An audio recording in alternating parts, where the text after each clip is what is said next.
Um, I'm really excited to be here presenting this work on behalf of my co-authors, and not only them, but also everyone that was involved in this effort, which is a whole lot of people, from home visitors to mentors to people collecting data, coordinators.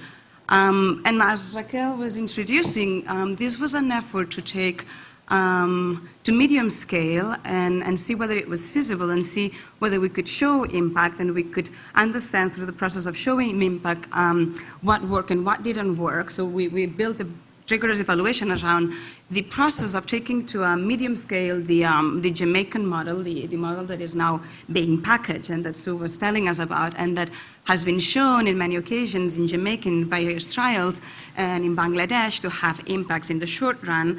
And this impact, in the case of Jamaica, the longitudinal study that Joan was referring to, and those impacts have been sustained up to age 22 in a number of dimensions. So our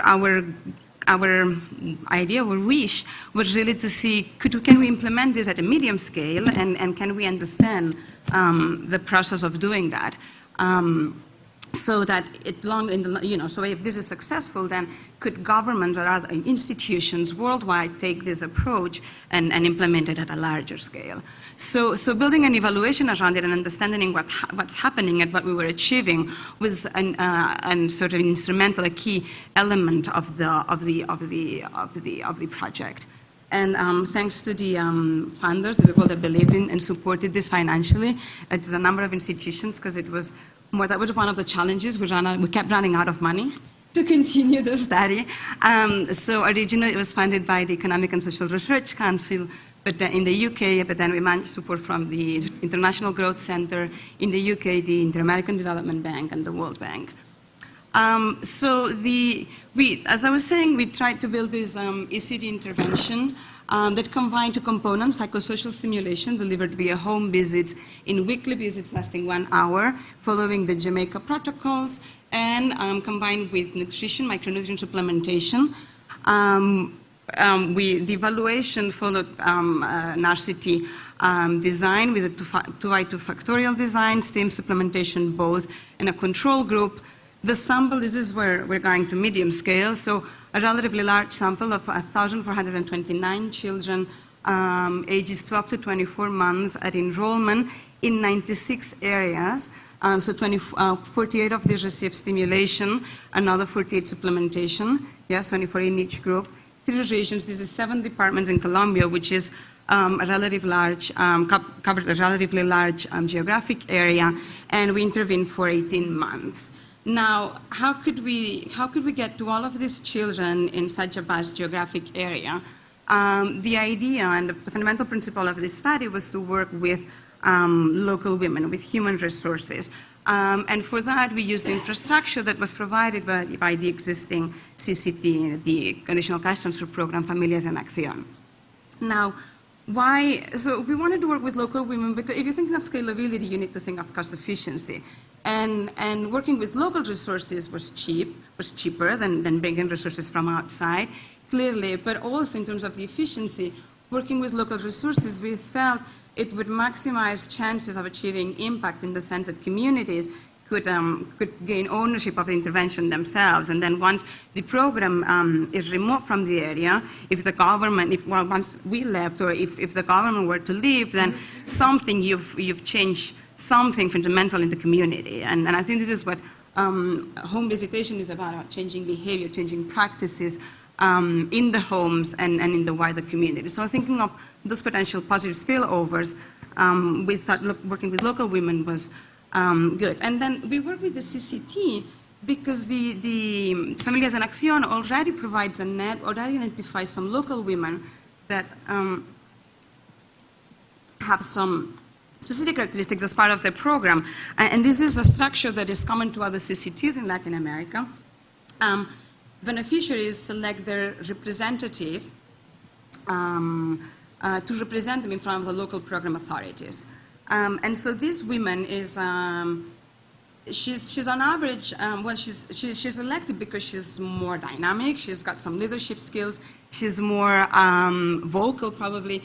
On average, she's marginally higher educated, about a year more of education, And very importantly, she's trusted and respected by those women. So we felt that made her an excellent candidate for the home visitor, because she would fill some of the requirements a home visitor could have.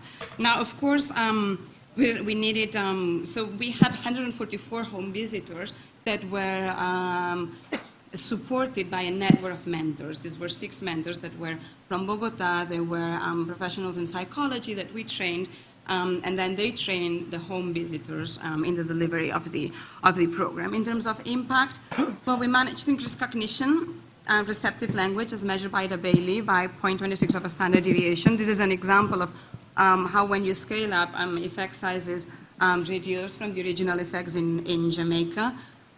Still, these are sizable impacts in the sense that they close about a third of the gap of cognition between low and middle income in Bogota, as we measured in a separate study.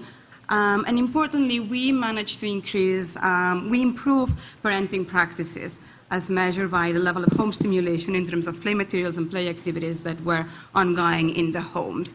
So that means that something fundamental is changing, and hopefully that can lead to the sustainability of these impacts. I was very pleased with our figure of $515 US per child a year. Now, that clearly doesn't compare with $14, but still this is a figure that it is within the budget. It's lower than what's budgeted for early childhood development services in many countries in the region per child a year. So it's a competitive number.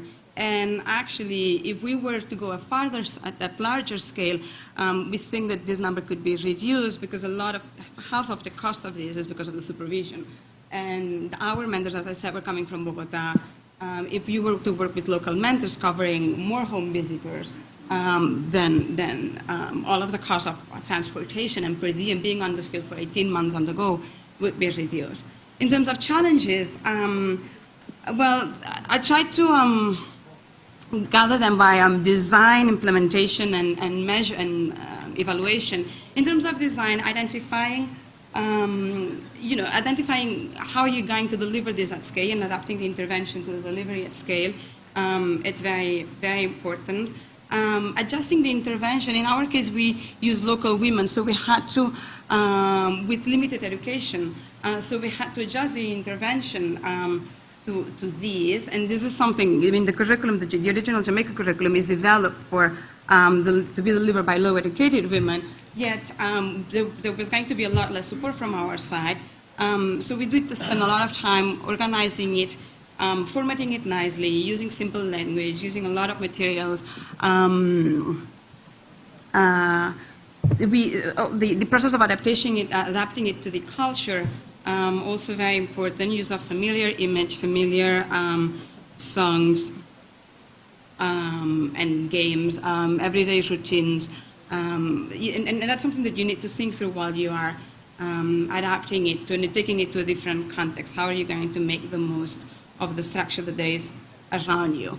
And doing all of this, maintaining quality, so keeping the frequency of the visits, deciding on the length of the intervention, what's happening when the child graduates from the program, and this speaks again to the integration of services.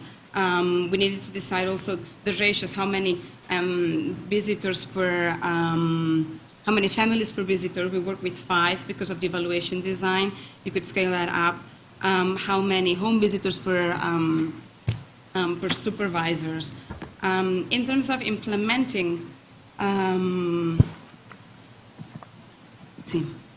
in terms of the implementation, well, how do you select the home visitors? We work with these local women from the Madre Líderes, from the Familias en Acción, yet we had to assess they were able to do it and they wanted to do it. Assessing motivation, I think, is a crucial element. You need to ensure that you train them long enough at the beginning. If that's not possible, because that is one of the challenges at scale, you have a lot of people to train, and they're not used to being in a classroom for a long time. They're not used to, they may not be able to travel to the training places and stay there overnight if that's required. So how do you substitute that with periodic retraining? with a mentoring scheme that supports them throughout.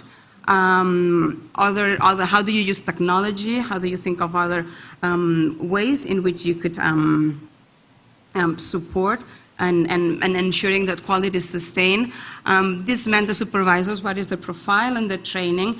And how do you ensure motivation throughout? How do you keep everyone engaged, from mother and children? And for that, it's crucial that the visit is fun and they see some benefit in it, but then how do you keep the home visitors engaged and the mentors engaged? And if you were to go at farther scale, in the case of Peru, for instance, Cunamás, they have another layer of people that are training the mentors. So at all of these levels, you need to think of workloads, pay, and developing a career development. Maybe you could think of the home visitors graduating into being the next mentor, the mentors of the next generation of home visitors. I don't know, these are issues I'd like to raise. And very quickly on measurements, because my time is out. We made our lives difficult by working with the representative sample at that scale, and the issue of enrollment is crucial because of the ages of the children. They keep growing, so you need to make sure that you reach them when you want to reach them. But then measuring outcomes really of the child in a reliable manner at that scale is really complex. You need to, but not only measuring the outcomes of children, but also intermediate outcomes, because you want to understand what's changing in the homes in terms of knowledge practices, what constraints these families are facing, and how can you alleviate them through the program, and then the process of the intervention, how you're implementing it. These elements are crucial, and this involves being on the field, collecting data throughout on the visits, on the visitors, on the supervisors, on the family, on the quality of the interactions that are ongoing. So these are things that require thought, and then yes, costs. It's really tedious to collect them, it's really boring, but it's very useful for the planning of future exercises. Both things, implementation processes and costs are really what are going to tell you how you could do better when you're going to take this at farther scale. Thank you very much. I'm sorry